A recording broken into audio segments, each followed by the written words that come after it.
Hello everyone. आज हम लोगों का सीपीसी का चौथा दिन है। पिछले 3 टर्म्स में हम आपको कंप्लीट सेक्शंस ऑफ सीपीसी दे चुके हैं। सीपीसी का जो धाराओं का पोर्शन है, सेक्शंस का पोर्शन है, वो कंप्लीट हो चुका है।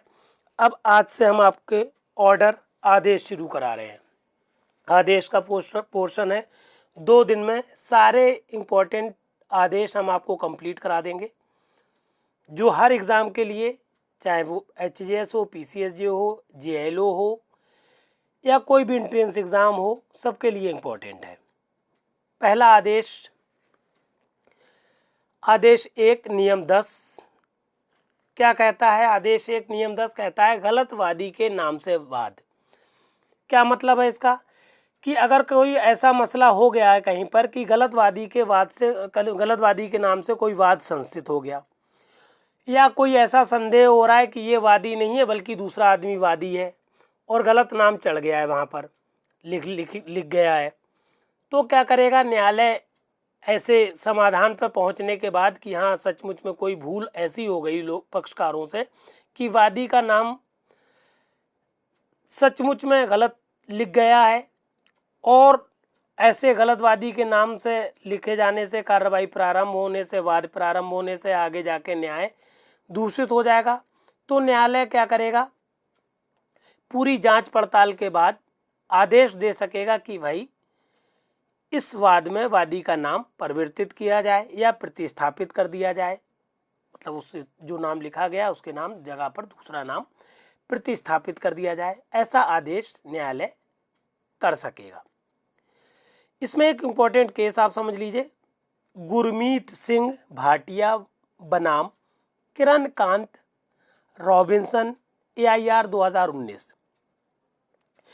इस केस में एग्जैक्टली हुआ था कि सुप्रीम कोर्ट के पास मामला ये पहुंचा कि एक व्यक्ति है, वो चाहता है, पक्षकार है, एक पक्षकार है, वो चाहता है कि ऐसे आदमी को वादी बनाया जाए जो उन पक्षकारों से कोई सरोकार नहीं रखता है। कहने का मतलब है, एक पक्ष ऐसे व्यक्ति को वादी बनाना चाह रहा था जो कि उस केस से कोई संबंध नहीं रखता था, और हुआ क्या? विचारण न्यायालय ने ऐसे व्यक्ति को क्या किया? वादी बनाने का आदेश दे दिया। जबकि जब मामला उच्च न्यायालय पहुंचा तो उच्च न्यायालय ने विचारण न्यायालय के मामले को निरस्त कर दिया। उच्चतम न्यायालय में जब पहुंचा तो उच्चतम न्यायालय ने कहा कि विचारण न्यायालय का निर्णय जो था वो गलत था, उसको ऐसे व्यक्ति को वादी नहीं बनाना चाहिए था जिसका वाद से कोई संबंध नहीं है, वाद के किसी पक्षकार से कोई संबंध नहीं है, ऐसे व्यक्ति को वादी नहीं बनाया जाना चाहिए था। विचारण न्यायालय ने गलत किया, उच्च न्यायालय ने सही किया कि ऐसे व्यक्ति को वादी नहीं बनने दिया। इसीलिए हम उच्च न्यायालय के निर्णय से सहमत हैं और इस तरह से हम अपील को निरस्त करते हैं। इस तरह से मामला निपटाया गया। इसमें जो भी हम केस लॉज आपको पढ़ा रहे हैं, कुछ केस लॉज में हमने शॉर्ट में लिख दिया है, जहाँ पर नहीं लिखा है वहाँ पर आप वीडियो रोक के उन केस लॉज के बारे में 2-4 लाइनें लिख लें, क्योंकि आप केस लॉज के साथ 2-4 लाइनें भी अगर लिख देते हैं एग्जाम में तो आपको फुल मार्क्स मिलते हैं। फिर आदेश 2 नियम 2 में आ जाइए। वाद आदेश 1 हो गया जिसका नियम 10 इम्पोर्टेंट था। आदेश 2 का नियम 2 इम्पोर्टेंट है, जिसमें बताया गया है वाद के अंतर्गत संपूर्ण दावा होगा। क्या मतलब है कि अगर मान लीजिए आप वाद प्रस्तुत कर रहे हैं किसी भी न्यायालय में, तो आपको क्या करना है, एक ही बार में अपने सारे दावों को प्रस्तुत कर देना है न्यायालय में। ऐसा नहीं है कि आप कुछ मामलों को छोड़ दें और कुछ को आप वाद में प्रस्तुत करें। और अगर आप क्या करते हैं, ऐसा जो वाद प्रस्तुत कर रहे हैं वो वाद न्यायालय की अधिकारिता के अंतर्गत होना चाहिए। और क्या कर रहे हैं, अगर वो न्यायालय की अधिकारिता में नहीं है तो चूंकि वो उसमें नहीं आता तो उस पार्ट को, उस भाग को त्यागा जा सकता है। फिर दूसरा पॉइंट इसका क्या कहता है, ये हो गया पहला पॉइंट आदेश 2 नियम 2 का। फिर दूसरा पॉइंट कहता है कि अगर आपने क्या किया कि आप वादी हैं और आपने क्या किया, दावे के किसी वाद को क्या किया, लोप कर दिया या अपने आप साशय अपने आशय के साथ त्याग दिया, तो क्या होगा, बाद में आप उस त्यागे हुए भाग का या लोप किए हुए भाग के लिए वाद नहीं लाएंगे। तीसरी और आखिरी बात है कि जहाँ पर आपको क्या होना था, कई अनुतोष मिलने थे, उनमें से उनके लिए वाद लाने का लोप होना क्या था, एक ही वाद में आपको एक से अधिक अनुतोष आप पाने के हकदार थे, मगर आपने क्या किया, सभी अनुतोषों को या उनमें से किसी अनुतोष को जो आपको मिलना चाहिए था आपने न्यायालय की इजाज़त के बिना त्याग दिया। तो अब आगे इस लोप जो त्यागे गए या लोप किए गए अनुतोष हैं, इनके लिए आप बाद में वाद नहीं ला पाएंगे। बाद में वाद आपको फर्दर आपको वाद लाने का आदेश नहीं देगा न्यायालय। हाँ, अगर न्यायालय अनुमति दे देता है कि ठीक है हमें अधिकारता नहीं है या मामले की दृष्टि से उसे लगे कि हाँ इसको आप त्याग सकते हैं, इसके लिए आप बाद में वाद ला सकते हैं, तो ला सकते हैं, वरना आप बाद में कोई भी वाद प्रस्तुत नहीं कर पाएंगे किसी भी न्यायालय में। इस पर भी एक महत्वपूर्ण निर्णय है। प्रमोद कुमार बनाम झलक सिंह, बहुत इंपॉर्टेंट केस था ये भी। और ये भी देखिए, प्रमोद कुमार बनाम झलक सिंह, ये भी केस 2019 का है। सुप्रीम कोर्ट के सारे केस हम आपको पढ़ा रहे हैं। इस केस में क्या हुआ है, थोड़ा सा इस मैटर को समझ ले आप। इस मामले में एग्जैक्टली दो विक्रय पत्र थे, विक्रय विलेख थे। एक 21 तारीख 1 जनवरी 1959 में निष्पादित किया गया और दूसरा जो विक्रय विलेख था वो 11 तारीख दूसरा महीना 1959 को निष्पादित किया गया। वादी और प्रत्युत्तरदाता दोनों विक्रय विलेखों में एक थे, मतलब वादी और प्रतिवादी दोनों समान थे। हुआ क्या, 1963 में, क्योंकि 1959 में ये जो विक्रय विलेख थे निष्पादित हुए, तो जो वादी प्रत्युत्तरदाता है, वादी यहाँ पर प्रत्युत्तरदाता है, प्रतिवादी दूसरा है। वादी प्रत्युत्तरदाता ने क्या किया, वादी ने क्या किया, 1963 में केवल प्रथम विक्रय विलेख को निरस्त करने के लिए वाद संस्थित किया। फिर क्या हुआ, न्यायालय ने चूंकि प्रोसेस स्टार्ट कर दी, अब ये बाद में कहने लगी कि हमको दूसरा विक्रय विलेख भी निरस्त करना है। तो न्यायालय ने कहा कि आदेश 2 नियम 2 के अनुसार आप एक ही बार में कहते कि आपको दोनों विक्रय विलेख निरस्त करने हैं। आपने एक बार में कहा कि हमें पहला विक्रय विलेख निरस्त करना है, अब आप दूसरा वाद नहीं ला पाएंगे। तो इसमें हुआ क्या, जो विचारण न्यायालय था उसने दूसरे विक्रय विलेख को निरस्त करने का जो आदेश था उसको निरस्त कर दिया, और उच्च न्यायालय ने उनको दूसरा विक्रय विलेख को निरस्त करने का आदेश दे दिया। तो उच्चतम न्यायालय ने कहा कि विचारण न्यायालय ने ठीक ही इनको दोबारा विक्रय विलेख करने के लिए जो विक्रय विलेख निरस्त करना चाह रहे थे, इसको विपरीत आदेश देकर ठीक किया, और हाईकोर्ट ने इनका समर्थन करके गलत करा। इसलिए हम विचारण न्यायालय को जीवित रखते हैं और उच्च न्यायालय के निर्णय को निरस्त करते हैं। इस तरह से आप शॉर्ट में इस मैटर को लिख लीजिएगा। फिर आदेश 3 बहुत इंपॉर्टेंट नहीं है, आदेश 4 भी इंपॉर्टेंट नहीं है, 4 का बहुत इंपॉर्टेंट है, बहुत पूछा जाता है। आदेश 4 का कहता है वादों तथा कार्रवाइयों का समेकन। समेकन का मतलब होता है जोड़ देना, एकत्रित कर देना, एकत्रीकरण, तमाम बातें।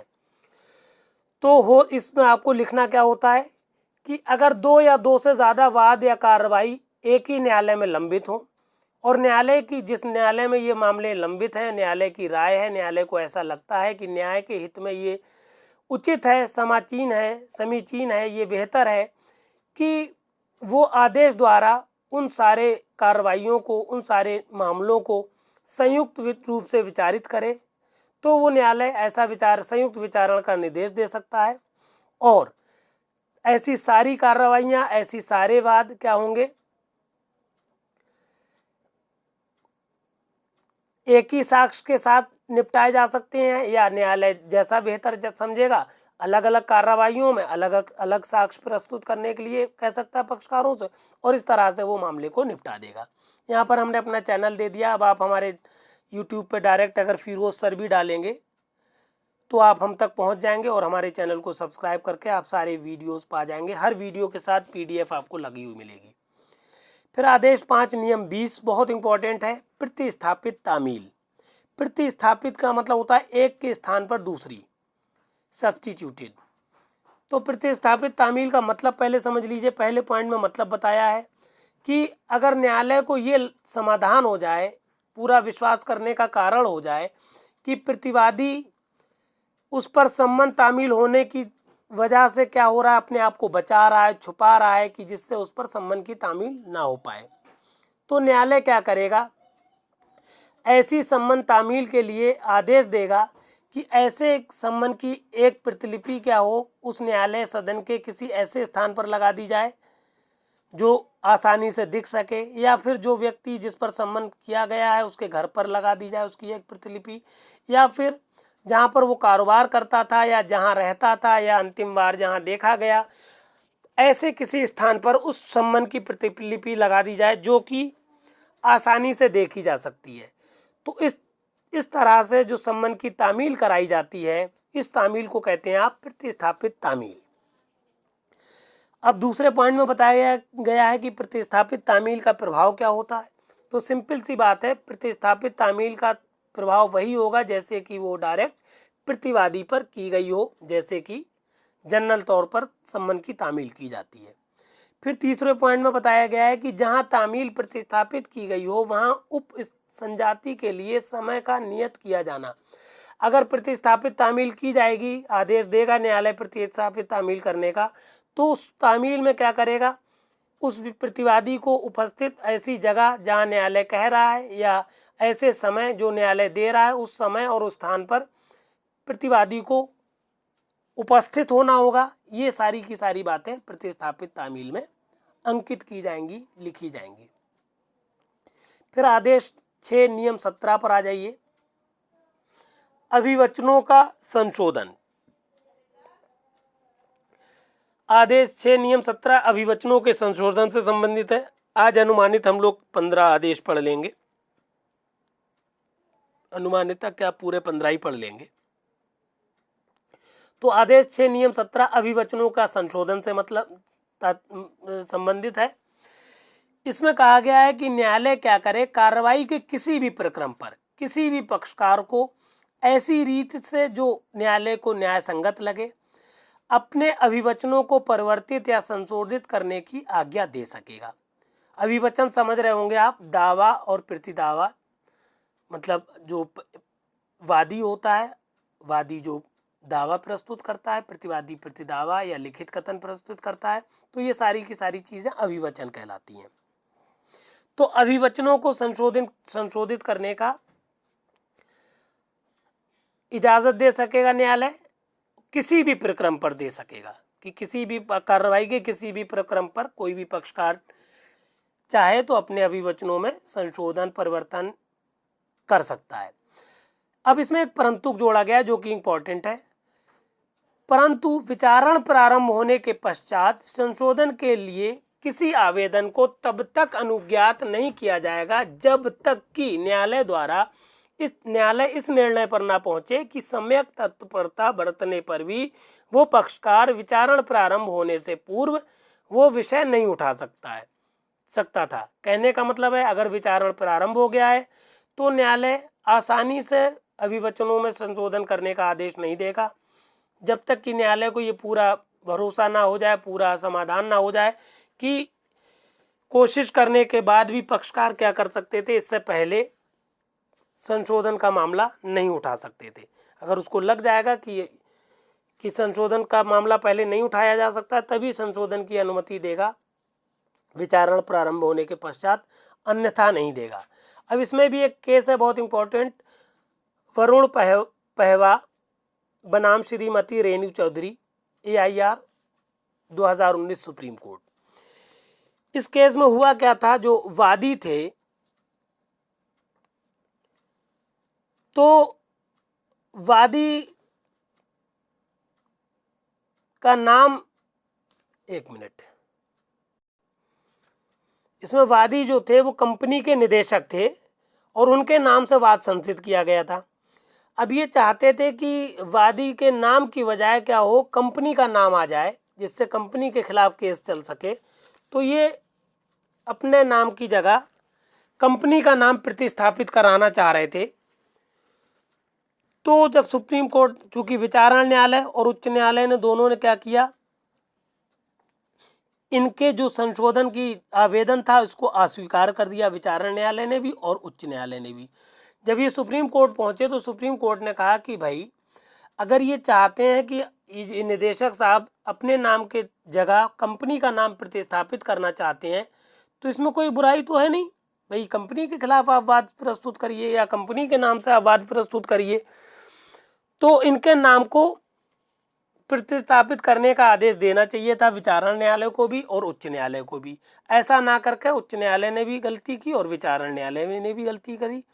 कुल मिलाकर इन्होंने क्या किया, जो इस आप आक्षेपित आदेश थे उनको कैंसिल कर दिया और उसमें संशोधन को आज्ञा दे दी कि हाँ भाई बिल्कुल इनका नाम कंपनी के नाम, इनके नाम की जगह कंपनी का नाम प्रतिस्थापित किया जाना चाहिए। फिर आ जाइए आप आदेश 7 नियम 11, वाद पत्र का नामंजूर किया जाना। बहुत आता है ये आदेश 7 नियम 11। वाद पत्र किन दशाओं में नामंजूर किया जाएगा? पहली बात, ये इसमें आपको एग्जैक्टली सारे पॉइंट याद रखना है, सारे पॉइंट प्रीलिम्स में पूछे जाते हैं और मेंस में ये बड़ा क्वेश्चन बनता है। तो वाद पत्र कब नामंजूर कर दिया जाएगा? पहली बात, जहां वो वाद हेतुक प्रकट नहीं करता। अगर कोई वाद ऐसा है जो वाद हेतुक प्रकट नहीं करता है तो उसको क्या कर दिया जाएगा? नामंजूर कर दिया जाएगा। दूसरी बात, जहां दावाकृत अनुतोष का मूल्यांकन कम किया गया है और वादी मूल्यांकन को ठीक करने के लिए न्यायालय द्वारा अपेक्षित किए जाने पर उस समय के भीतर जो न्यायालय ने नियत किया है ऐसा करने में असफल रहा है। कहने का मतलब है जो दावा कृत अनुतोष था उसका मूल्यांकन कम किया गया और मूल्यांकन को संशोधन करने का न्यायालय ने आदेश दिया, टाइम दिया, फिर भी वादी ने उस मूल्यांकन को संशोधित नहीं किया, तो ऐसे वाद पत्र को न्यायालय क्या करेगा? नामंजूर कर सकता है। तीसरी बात कि जहां दावाकृत अनुतोष का मूल्यांकन तो ठीक है मगर वाद पत्र पर जो स्टाम्प हैं वो अपर्याप्त लगाए गए हैं, अपर्याप्त स्टाम्प पर वाद लिखा गया है, तो वहां पर भी वादी को न्यायालय समय देगा कि इतने समय के अंदर क्या करिए आप पर्याप्त स्टाम्प को लगा दीजिए। और उस समय के अंदर भी अगर वादी पर्याप्त स्टाम्प को नहीं लगा रहा है तो ऐसा वाद क्या कर दिया जाएगा? नामंजूर कर दिया जाएगा। चौथी बात, जहां वाद पत्र में के कथन से ये प्रतीत होता है कि वाद किसी विधि द्वारा वर्जित है। अगर कोई ऐसा वाद है जो न्यायालय को लग रहा है कि विधि विरुद्ध आधारों पर संस्थित किया गया है तो न्यायालय ऐसे वाद को नामंजूर कर देगा। पांचवी बात, चौथा पॉइंट बहुत ज़्यादा पूछा जाता है। पांचवी बात, जहां ये 2 प्रतियों में फाइल नहीं किया गया, अगर वाद पत्र 2 प्रतियों में नहीं है तो न्यायालय उसको निरस्त कर देगा, नामंजूर कर देगा। छठी और आखिरी बात, जहां वादी नियम 9 के उपबंधों का अनुपालन नहीं करता है या असफल रहता है अनुपालन करने में तो वहां पर भी वाद पत्र क्या होगा? नामंजूर कर दिया जाएगा। अब यहाँ पर एक परंतुक है, ये आपको जरूर ध्यान रखना है। किस चीज का परंतुक है ये भी समझ लीजिए। आदेश 7 नियम 11 का परंतुक है ये। परंतुक भी पूछा जाता है कि न्यायालय ने, अभी हमने पढ़ा था पॉइंट्स में कि मूल्यांकन में अगर कोई त्रुटि हुई है तो उसको शुद्ध करने का टाइम देगा, या अपर्याप्त स्टाम्प लगे हैं तो अपर्याप्त स्टाम्प को पर्याप्त स्टाम्प लगाने के लिए समय देगा। मगर ये समय यूं ही नहीं दे देगा न्यायालय को लगेगा कि ये जो मूल्यांकन में शुद्धि के लिए उसे टाइम देना चाहिए या फिर पर्याप्त स्टाम्प लगाने के लिए पर्याप्त समय देना चाहिए और मामले की परिस्थिति के अनुसार ऐसा किया जाना ठीक है, तभी वो समय देगा। वरना ये जो छूट दे रहा है कि आप पर्याप्त स्टाम्प लगाइए या मूल्यांकन में शुद्धि करिए, ऐसा किए जाने से न्यायालय अगर उसका समाधान हो जाता है कि आप जानबूझ कर लापरवाही किए हैं, तो ऐसा समय आपको एक्स्ट्रा समय नहीं देगा कि आप मूल्यांकन में शुद्धि करिए या फिर पर्याप्त स्टाम्प लगाइए। इस पर भी बेस्ड एक बहुत इंपॉर्टेंट केस है, दाही बेन बनाम अरविंद भाई कल्याण जी AIR 2020, सुप्रीम कोर्ट का केस है ये, इसको भी समझ लें। ये केस बहुत इंपॉर्टेंट था, दाही बेन बनाम अरविंद भाई कल्याण जी AIR 2020 का, सुप्रीम कोर्ट ने जो दिया। इसमें एग्जैक्टली हुआ ये था कि वाद पत्र से ये कारण दर्शित नहीं हो रहा था कि ये परसीमा विधि द्वारा वर्जित है। तब क्या किया न्यायालय, सुप्रीम कोर्ट ने कहा कि अगर जहाँ पर वाद पत्र से ये ना दर्शित हो कि मामला परसीमा काल द्वारा वर्जित है, तो इसको प्रारंभ में ही क्या कर देना चाहिए, अस्वीकार कर देना चाहिए था न्यायालय को, इसको आगे प्रोसेस को नहीं बढ़ाना चाहिए था। जब वाद पत्र से कारण ही दर्शित नहीं हो रहा है कि परसीमा काल कब समाप्त हुआ था, तो इसको प्रारंभ में ही क्या कर देना चाहिए था, नामंजूर कर देना चाहिए था वाद पत्र को। दूसरी बात सुप्रीम कोर्ट ने क्लियर कर दी कि विक्रय विलेख जो हुआ है उसको विक्रय विलेख की 3 साल के अंदर क्या करना चाहिए, उस विक्रय विलेख को निरस्त करने के लिए वाद प्रस्तुत करना चाहिए। करना के कहने का मतलब है, जो विक्रय विलेख है उसकी परिसीमा काल 3 साल है, और 3 साल के बाद अगर आप वाद ला रहे हैं तो आपका वाद न्यायालय को नहीं सुनना चाहिए, क्योंकि आप परिसीमा काल के बाद आ रहे हैं। इस तरह से ये कहते हुए 2 पॉइंट में सुप्रीम कोर्ट ने अपने डिसीजन को दे दिया कि परिसीमा काल के बाद अगर आप आते हैं तो वाद पत्र आपका नामंजूर कर दिया जाना चाहिए, और प्रथम बार में ही कर देना चाहिए, आगे तक प्रोसेस को नहीं लाना चाहिए। दूसरी बात, परिसीमा काल को क्लियर कर दिया कि विक्रय विलेख के 3 साल के अंदर आपको क्या होना होगा, विक्रय विलेख को निरस्त करने के लिए वाद लाना होगा। परिसीमा काल विक्रय विलेख के मामलों में 3 साल है। फिर आ जाइए आदेश 7 नियम 13। ये कहता है आदेश 7 नियम 13 कि जहां वाद पत्र की नामंजूरी से नए वाद पत्र का उपस्थित किया जाना प्रभावित नहीं होगा या नहीं होता है। क्या मतलब है इसका, कि कोई मामला था और ऐसे वाद पत्र आपने वाद पत्र प्रस्तुत किया और न्यायालय ने क्या किया, उस वाद पत्र को नामंजूर कर दिया, तो आपने क्या किया, उन्हीं वाद कारणों के आधार पर दूसरा वाद पत्र प्रस्तुत कर दिया। तो कोई भी न्यायालय इस आधार पर उसी वाद पत्र को, जो आपने पुराने कारणों पर आधारित वाद पत्र प्रस्तुत किया है, सिर्फ इस आधार पर वाद पत्र एक्सेप्ट करने से या उसकी नामंजूरी नहीं की जाएगी, उसको एक्सेप्ट किया जाएगा, उसको नामंजूर नहीं किया जाएगा। मतलब न्यायालय ये नहीं कह सकता कि आप पुराने वाद कारणों के आधार पर ये नया वाद क्यों लाए हैं। कहने का मतलब यह है संक्षेप में, आदेश 7 नियम 13 का मतलब यह है कि एक बार वाद कारणों के आधार पर अगर आपका वाद नामंजूर कर दिया गया है, तो आप उन्हीं वाद कारणों के आधार पर दूसरा वाद प्रस्तुत कर सकते हैं, उपस्थित कर सकते हैं, और इस आधार पर आपके वाद को न्यायालय नामंजूर नहीं कर सकता। यह हमने अपना नाम दे दिया, चैनल नाम दे दिया है, आप डायरेक्ट यूट्यूब पर डालेंगे, आप हम तक पहुंच जाएंगे, सब्सक्राइब कर देंगे तो सारे वीडियो आपको लाइन से मिल जाएंगे। इससे पहले हम कॉन्स्टिट्यूशन करा चुके हैं JLO के लिए, राजस्थान के एग्ज़ाम जो है JLO, और CRPC करा चुके हैं। IPC का भी कुछ पोर्शन आ जाता है कभी कदार इनडायरेक्ट वे में, और एविडेंस एक्ट पूरा करा चुके हैं, इसलिए आपको पूरा JLO का सिलेबस मिल जाएगा। हर वीडियो के साथ आपको PDF मिलेगा। फिर आ जाइए आदेश 8 नियम 1। आदेश 8 नियम 1 लिखित कथन। लिखित कथन क्या होता है ये बताया गया आदेश 8 नियम 1 में।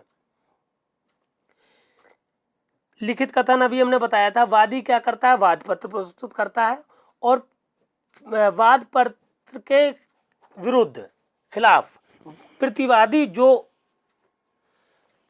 उस पर सम्मन की तामील की जाती है, और सम्मन की तामील, प्रतिवादी पर जो सम्मन की तामील हुई है, उस सम्मन की तामील के 30 दिन के अंदर क्या करता है, प्रतिवादी अपनी प्रतिरक्षा का एक लिखित कथन प्रस्तुत करेगा।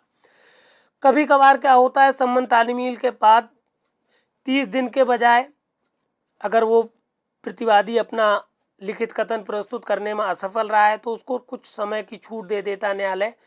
और ऐसी छूट न्यायालय कहता है कि ठीक है, आप अपना लिखित कथन 30 दिन के अंदर फाइल नहीं कर पाए हैं तो ऐसा करिए, आप 90 दिन के अंदर अंदर क्या करिए, अपना लिखित कथन, अपनी प्रतिरक्षा का लिखित कथन न्यायालय में प्रस्तुत कर दीजिए। कभी कभार मामले, वाणिज्यिक मामले जो होते हैं उसमें और ज़्यादा छूट मिल जाती है। तो अगर वाणिज्यिक कोई मामला है तो उसमें सम्मन की तामील होने के 120 दिन के भीतर आप क्या कर सकते हैं, अगर आप प्रतिवादी हैं तो 120 दिन के अंदर लिखित कथन फाइल कर सकते हैं। इसके बाद 120 दिन के बाद किसी भी हालत में किसी भी प्रतिवादी को किसी भी अवस्था में लिखित कथन प्रस्तुत करने का मौका नहीं मिलेगा।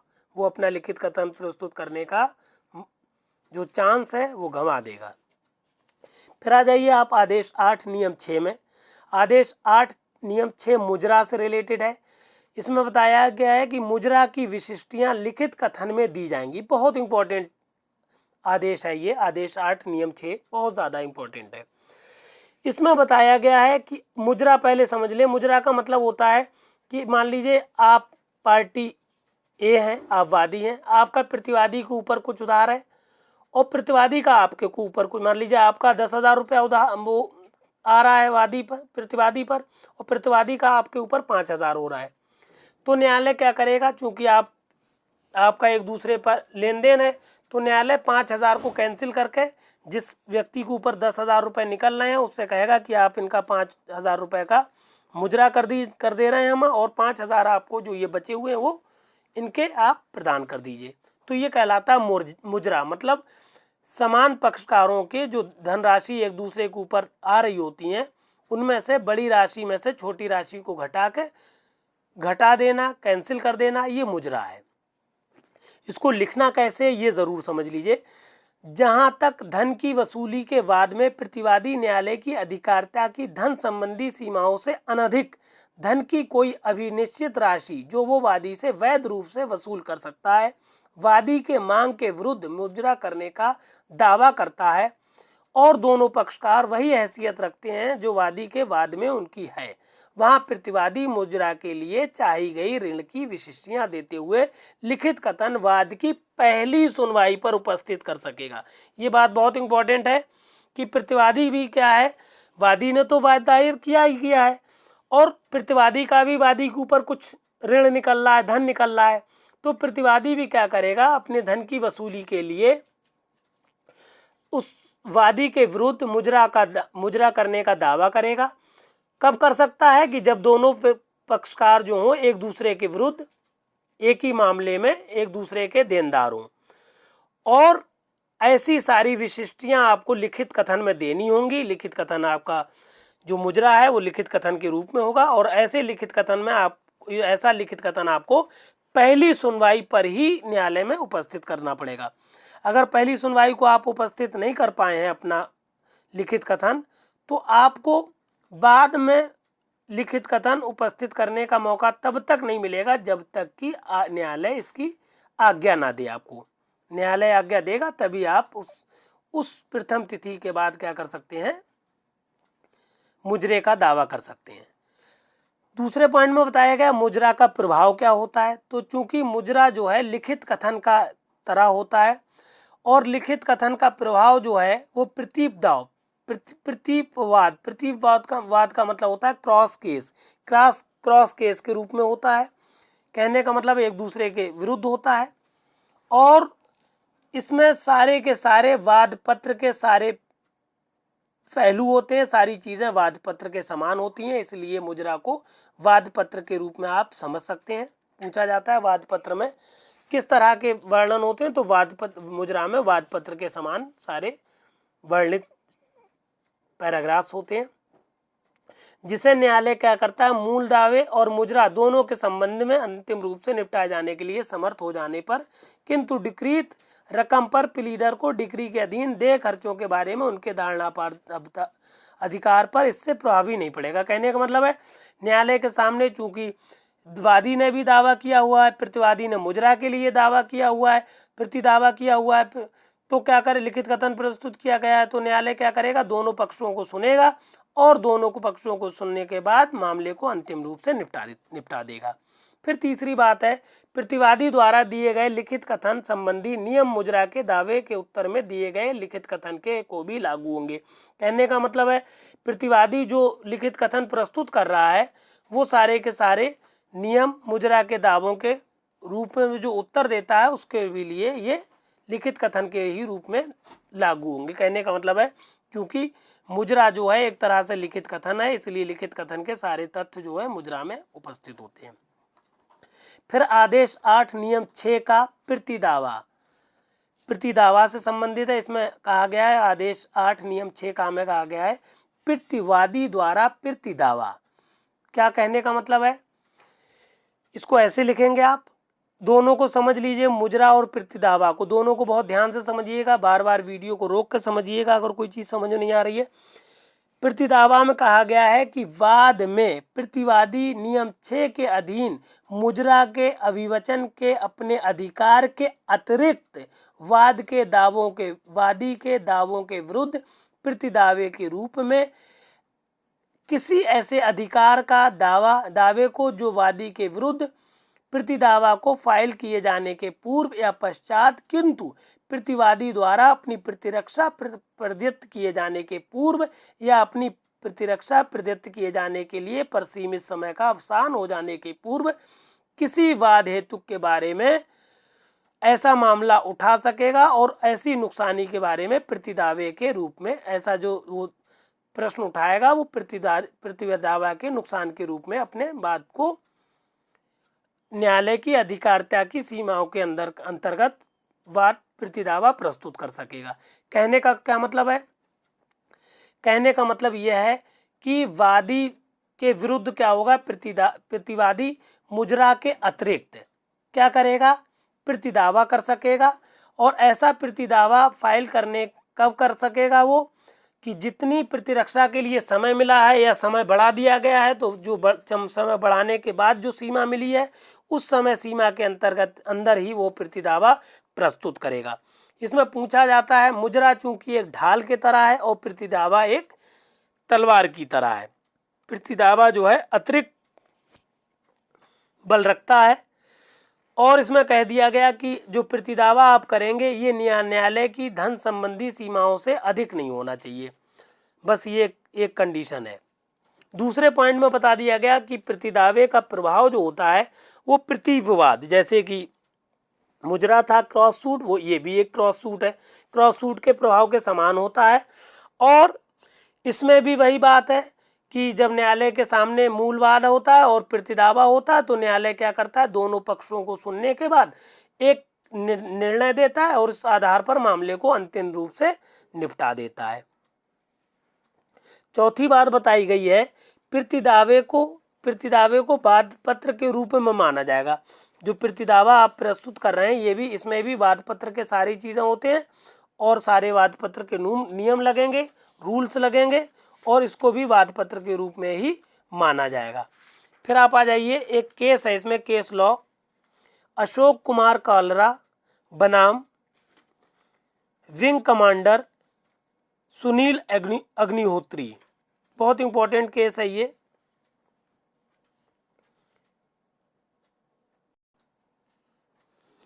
इस केस अशोक कुमार कालरा बनाम विंग कमांडर सुरेंद्र अग्निहोत्री 2019 के बाद मामले में सुप्रीम कोर्ट ने कहा कि प्रतिवादी द्वारा प्रतिदावा लिखित कथन प्रस्तुत कर दिए जाने के बाद किंतु मामले में वाद बिंदु की विरचना के पूर्व किसी भी समय प्रस्तुत किया जा सकता है किंतु इसके बाद नहीं। कहने का मतलब ये था कि प्रतिवादी अपना प्रतिदावा जो बिंदु विरचना होती है, बिंदुओं का स्थिरीकरण होता है, उससे पहले क्या करे, प्रतिदावा प्रस्तुत कर दे। बिंदु जब फ्रेमिंग ऑफ बिंदुओं की विरचना जब हो जाती है उसके बाद आप प्रतिवादी प्रतिदावा प्रस्तुत नहीं कर सकता। और क्योंकि ये वाद पत्र के समान होता है तो इसमें क्या होगा, वाद पत्र के सारे चीज़ें होंगी और लिखित कथन के सारे नियम इसके अंतर्गत आएंगे। फिर आ जाइए आप आदेश 9 नियम 6 में। आदेश 9 नियम 6 में कहा गया है कि जब केवल वादी उपसंजात होता है तब प्रक्रिया। क्या मतलब है इसका?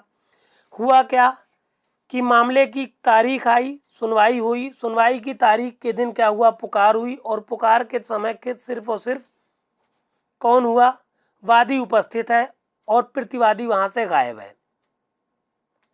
तो अगर वादी सिर्फ उपस्थित है तो इसमें दो बातें आ जाएंगी। पहले का पॉइंट में बताया गया है, अगर ये साबित कर दिया जाए कि सम्मन की तामील सम्यक रूप से कर दी गई थी, प्रॉपर रूप से कर दी गई थी, और फिर भी प्रतिवादी नहीं आया, ठीक, तो क्या होगा, न्यायालय आदेश कर सकेगा कि वादी की एक पक्षीय सुनवाई की जाए, कि प्रतिवादी को सम्मन कर दिया गया फिर भी प्रतिवादी नहीं आया है, तो वादी की बात को सुना जाए और एक पक्षीय कार्रवाई की जाए, ऐसा न्यायालय आदेश कर सकेगा। दूसरी बात, अगर ये साबित हो जाता है कि सम्मन की तामील प्रॉपर तरीके से सम्यक रूप से नहीं की गई थी, तो न्यायालय आदेश देगा कि दूसरा सम्मन निकाला जाए और उस सम्मन की तामील प्रॉपर तरीके से प्रतिवादी को की जाए, जिससे प्रतिवादी को न्यायालय में उपस्थित होने का मौका मिले। इस तरह से आप याद रखेंगे आदेश 9 नियम 6 को। फिर आदेश 9 नियम 8 जस्ट उल्टा है कि जहां केवल प्रतिवादी उपसंजात होता है वहां प्रक्रिया। अब क्या हुआ है, मामले की तारीख आई, सुनवाई की तारीख पर क्या हुआ, पुकार हुई, पुकार के दौरान क्या है, प्रतिवादी उपस्थित है मगर वादी वहां से गायब है, तो न्यायालय क्या करेगा, आदेश कर सकेगा कि वादी जानबूझकर नहीं आया है तो इस वाद को खारिज कर दिया जाए क्योंकि प्रतिवादी उपस्थित है। और अगर प्रतिवादी कहता है नहीं, इसमें इस मामले में जो वाद में ऐसी ऐसी बातें हैं, इन पॉइंट को हम एक्सेप्ट कर रहे हैं, तो जिन बातों को प्रतिवादी स्वीकार कर लेता है, न्यायालय ऐसी स्वीकृति को प्रतिवादी के विरुद्ध डिक्री पारित कर देगा, और जिन बातों को स्वीकार नहीं कर रहा है उन बातों को न्यायालय क्या करेगा, उन तथ्यों को, उन मामलों को न्यायालय, बची हुई सारी बातों को न्यायालय क्या करेगा, वाद को खारिज कर देगा। कहने का मतलब है प्रतिवादी ने जिन बातों को स्वीकार कर लिया वो उसके विरुद्ध डिक्री पारित हो जाएगी, और जिनको वो एक्सेप्ट नहीं कर रहा है वो बातें खारिज कर दी जाएंगी न्यायालय के द्वारा। फिर आदेश 9 नियम 13 बहुत इंपॉर्टेंट है। हमने जब हम पढ़ा रहे थे आपको धारा 100, तब हमने बताया था कि यहाँ पर हम आपको पढ़ाएंगे एक केस लॉ भी वहाँ पर हमने पढ़ाया था आपको। फिर ये चूँकि बहुत ज़्यादा आता है आदेश 9 नियम 13, इसलिए इसको बहुत ध्यान से पढ़ लीजिए। आदेश 9 नियम 13 कहता है प्रतिवादी के विरुद्ध एक पक्षीय डिक्री को अपास्त करना। कहने का मतलब है कोई प्रतिवादी है, उसके विरुद्ध एक पक्षीय डिक्री पारित हो गई है, अब वो क्या चाहता है कि इस एक पक्षीय डिक्री को अपास्त कर दिया जाए, कैंसिल कर दिया जाए, निरस्त कर दिया जाए। तो क्या करेगा, प्रतिवादी अपने विरुद्ध जो एक पक्षीय डिक्री पारित हो गई है उस मामले में उसको अपास्त करने के लिए, उसको कैंसिल करने के लिए उस न्यायालय में आवेदन करेगा जिस न्यायालय ने ऐसी डिक्री, एक पक्षीय डिक्री पारित करने का आदेश दिया था, डिक्री पारित की थी, उस न्यायालय में आवेदन करेगा कि हमारे खिलाफ ये डिक्री, एक पक्षीय जो डिक्री हुई है इसको अपास्त कर दिया जाए, कैंसिल कर दिया जाए।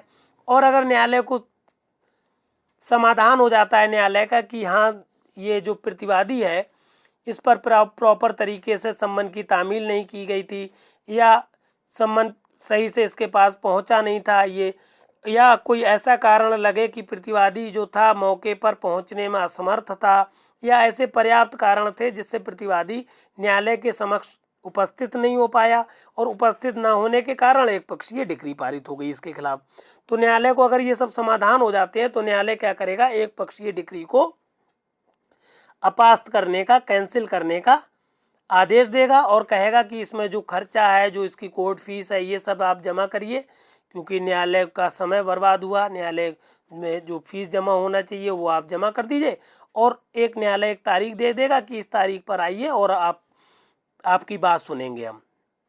तो इस तरह से क्या होगा, उस नियत तिथि के लिए, तिथि को नियत करके न्यायालय बुलाएगा और इस तरह से जो एक पक्षीय डिक्री पारित हुई थी उसको वो अपास्त कर दी जाएगी। इसमें एक स्पष्टीकरण बहुत इंपॉर्टेंट है जिससे बहुत सारे प्रश्न आते हैं।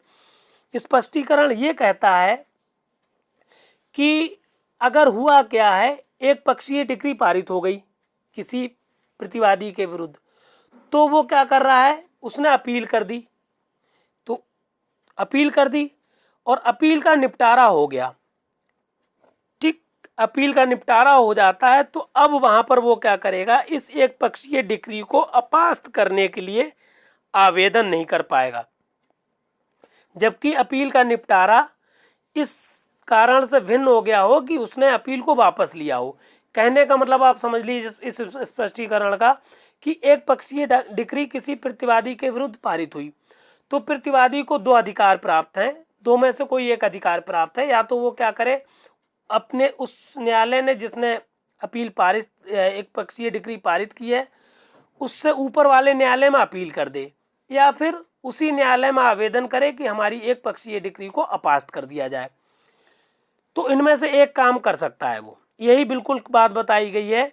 निर्णय जो हमने लिखा है, निर्णय 1, भानु कुमार जैन बनाम अर्चना कुमार, AIR 2005, सुप्रीम कोर्ट का केस है। और अपील पर अगर डिक्री उसने अपील कर दी और अपील वापस ले ली है अगर उसने, तब भी वो क्या करेगा, एक पक्षीय डिक्री को अपास्त करने के लिए आवेदन कर सकता है। अगर डिक्री जो डिक्री हुई थी, एक पक्षीय डिक्री जो हुई थी, उसके लिए अपील की और अपील वापस नहीं ली, तो वो अपील का निपटारा होगा और इस बीच वो क्या करेगा, किसी भी हालत में एक पक्षीय डिक्री को अपास्त करने के लिए आवेदन नहीं कर पाएगा। बिल्कुल यही कह दिया कि भानु कुमार जैन बनाम अर्चना कुमार, AIR 2005 में सुप्रीम कोर्ट ने, कि एक पक्षीय डिक्री के पारित किए जाने पर प्रतिवादी को दो उपचार उपलब्ध हैं, दो उपचार उपलब्ध हैं। कौन कौन से? एक अपील दाखिल करना और दूसरा आदेश को अपास्त करने के लिए आवेदन दाखिल करना। अब इसी से संबंधित एक सुप्रीम कोर्ट का केस हमने हालांकि पिछले टर्न पर धारा जब 100 पढ़ा रहे थे तब भी पढ़ाया था, ये है एग्जैक्टली निर्णय दूसरा है सुप्रीम कोर्ट का, N मोहन बनाम R मधु, AIR 2019 सुप्रीम कोर्ट का केस है। इसमें कहा गया था कि ये निर्णय है, निर्णय सार लिख दिया हमने, कि आदेश 9 और नियम 13 के अंतर्गत आवेदन के निरस्त हो जाने के बाद भी प्रतिवादी क्या कर सकता है, धारा 96(2) के अंतर्गत अपील प्रस्तुत कर सकता है। धारा, शायद इससे पहले हम धारा 100 कह रहे थे, हालांकि ये प्रथम अपील की बात है, धारा 96 के अंतर्गत आएगी, धारा 100 में द्वितीय अपील की बात है। अगर हमने धारा 100 कह दिया तो धारा 96 याद रखिएगा आप। हालांकि वहाँ पढ़ाया हमने, सही पढ़ाया है, यहाँ पर शायद हम कंफ्यूज हो गए थे, हमने गलत बोल दिया था, बोलते वक्त हमसे गलती हुई है। कहने का मतलब है कि प्रतिवादी क्या करेगा, आदेश 9 नियम 13 के अंतर्गत आवेदन को निरस्त हो जाने के बाद भी प्रतिवादी धारा 96(2) के अंतर्गत अपील प्रस्तुत कर सकता है, क्योंकि दोनों अलग अलग कार्रवाइयाँ हैं। क्या मतलब है, जो प्रथम कार्रवाई है अपील का आवेदन का निरस्त किया जाना आदेश 9 नियम 13 के अंतर्गत, ये सम्मन की तामील ना होने पर या न्यायालय में उपस्थित ना होने पर होता है, के न होने के कारण, पर्याप्त कारण के आधार पर हो सकता है, आवेदन आपका निरस्त हो सकता है। जबकि अपील क्या होगी, मामले के मेरिट के आधार पर होती है, इसमें उपस्थित या ना उपस्थित होने के बारे में बात नहीं की जाती। फिर आदेश 12 नियम 2 में आप आ जाइए।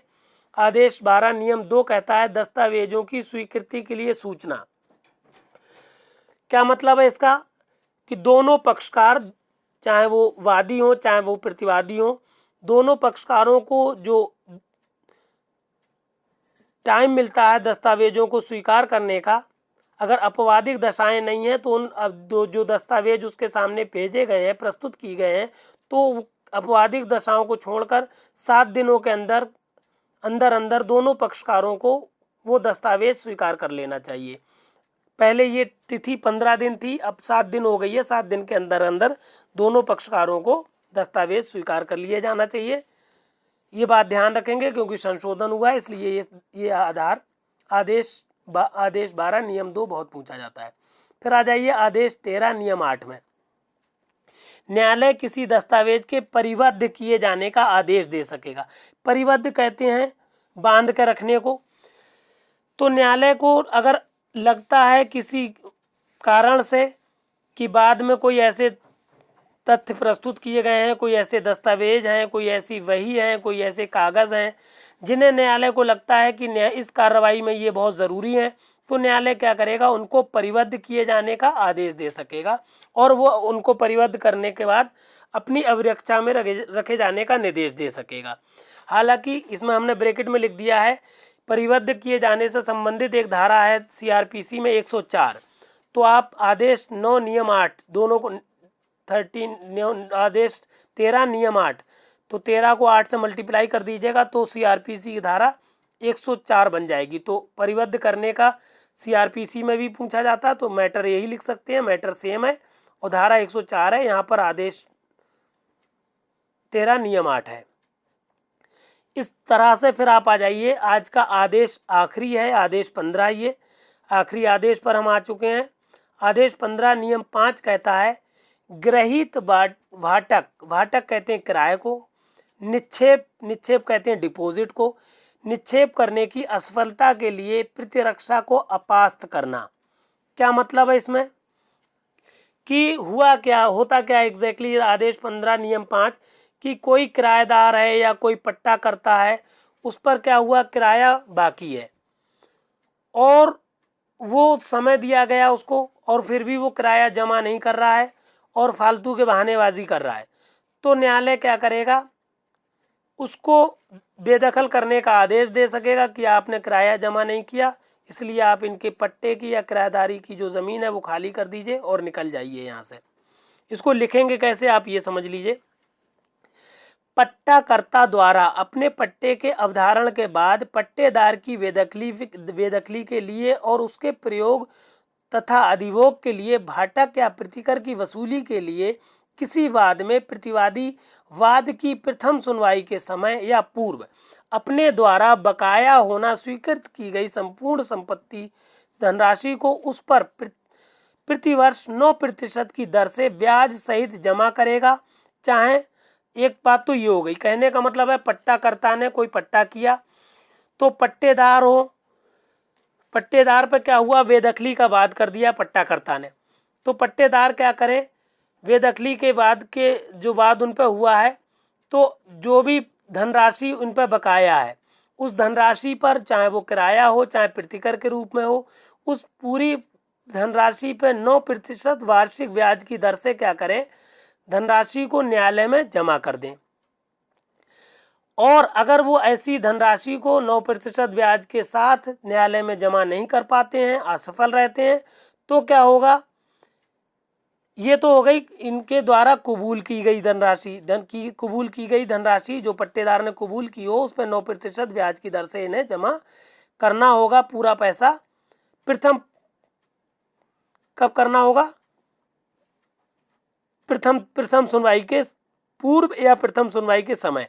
दूसरी बात, वाद मान लीजिए लंबित रहता है, वाद के लंबित रहने के दौरान इन पर मासिक किराया भी कुछ बन रहा है, तो मासिक किराया चाहे ये एक्सेप्ट करें या ना करें, उस मासिक किराए को या मासिक धनराशि को क्या करें, 1 सप्ताह के अंदर क्या हो, न्यायालय के समक्ष जमा करा दें।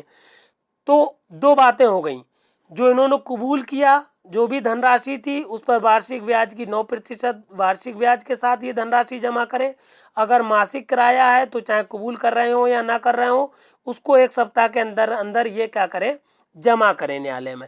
और अगर ये जमा करने में चाहे वो पूरी संपत्ति हो, पूरी धनराशि हो, पूरी राशि हो, या फिर मासिक किराया हो, मासिक राशि हो, ऐसा किराया या धनराशि देना जमा करने में अगर ये असफल रहते हैं तो न्यायालय क्या करेगा, ऐसे वित्तकर्मी को, ऐसे किराएदार को, ऐसे पट्टेदार को क्या करेगा, इनकी प्रतिरक्षा को अमान्य घोषित कर देगा। कहेगा नहीं, अब आपको क्या हो, पट्टेदार नहीं माना जाएगा, आप पट्टे की ज़मीन को खाली कर दीजिए, इनकी प्रतिरक्षा को अमान्य कर देगा। मतलब अब इनकी बात नहीं सुनी जाएगी। इनके पास आखिरी मौका था कि ये प्रथम सुनवाई को पूरी धनराशि जमा करते 9% ब्याज के साथ, या फिर मासिक किराए को 1 सप्ताह के अंदर जमा करते, तब ये अपनी बात रख सकते थे, तब इनको बेदखली से बचाया जा सकता था। ऐसा करने में अगर ये असफल रहे हैं तो इनकी बेदखली से इनको नहीं बचाया जा सकता, इनको बेदखल कर देगा न्यायालय। इस तरह से आदेश 15 नियम 5 तक हमने आपको आज पढ़ाया। आज हमने आपको 15 आदेश पढ़ा दिए हैं। अगले टर्न पर प्रयास करेंगे कि सारे के सारे आदेश आपके कंप्लीट करा दें। ये बहुत ही इम्पोर्टेंट मैटर है, ख़ास तौर से जो JLO का एग्ज़ाम राजस्थान में होने वाला है उसके लिए बहुत इंपॉर्टेंट मैटर है।